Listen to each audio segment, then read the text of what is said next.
Masjid Agung Demak. Lokasi, Kota Demak, Jawa Tengah. Masjid Agung Demak, Abjad Pegon, memiliki nilai historis yang sangat penting bagi bukti perkembangan agama Islam di Nusantara. Masjid ini juga termasuk salah satu masjid tertua yang berada di Nusantara hingga saat ini. Masjid ini dulu dibangun oleh Raden Fatah beserta bantuan dari Wali Songo. Di masjid ini dipercayai pernah menjadi tempat berkumpulnya Wali Songo yang menyebarkan agama Islam di Tanah Jawa. Sejarah Masjid Agung Demak berkaitan erat dengan sejarah Kesultanan Demak Bintoro. Diawali dari lahirnya seorang putra mahkota kerajaan Majapahit yang lahir di Palembang 1448 di kediaman Raden Aryo Damar yang saat itu menjabat Adipati Palembang dan diberi nama oleh ibundanya dengan Raden Jinbun. Raden Aryo Damar memberi nama Raden Hasan. Bangunan utama dari Masjid Agung Demak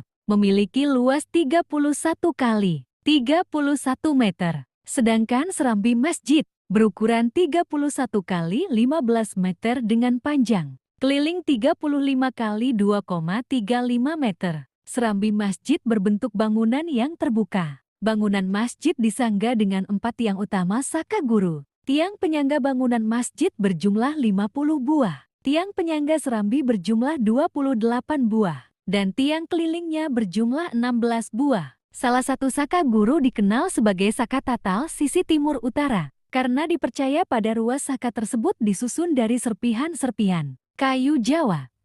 Tatal oleh Sunan Kalijaga. Atap serambi berbentuk limas ditopang 8 tiang yang disebut saka Majapahit. Atap bangunan utama berbentuk limas susun 3 atap tumpang. Sebagai gambaran tingkat kesalehan normatif kaum muslim yaitu iman, Islam, dan ihsan. Berdasarkan dokumen yang berada di Museum Masjid Agung Demak, ada beberapa objek cagar budaya yaitu: pertama, bangunan masjid konstruksi kayu dan atap limas susun atau tumpang 3. Kedua, 8 tiang serambi Majapahit. Ketiga, beduk dan kentongan masjid. Keempat, situs kolam wudhu. Kelima, dampar kencana. Keenam, lawang bledag. Ketujuh, piringan keramik 65 buah. Kedelapan, simbol Kesultanan Demak Surya Majapahit. Kesembilan, musola wanita Pawestren. Kesepuluh, kaligrafi Glasin Lut. Kesebelas, maksurah halwat. Kedua-belas, ukiran kaligrafi ilahiyah. Ketiga-belas, menara azan. Tahap pembangunan Masjid Demak.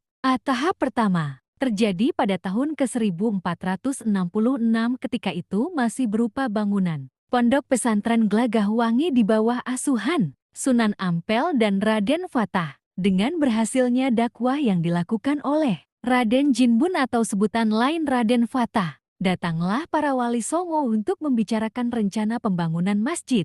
Yang pertama yaitu pada tahun ke-1466 tahun itu pula, Raden Jinbun diberi nama oleh para wali Songo dengan nama Raden Fatah. Masjid yang dibangun pertama kali diberi nama Masjid Glagah Wangi. B. Tahap kedua, pada tahun 1477 dibangun kembali sebagai Masjid Kadipaten Glagah Wangi Demak. C. Tahap ketiga dilakukan pembangunan atau renovasi pada tahun 1478 dan bersamaan dengan pengangkatan Raden Fatah sebagai Sultan pertama di Kesultanan Demak. Diringkas dari Masjid Agung Demak, orang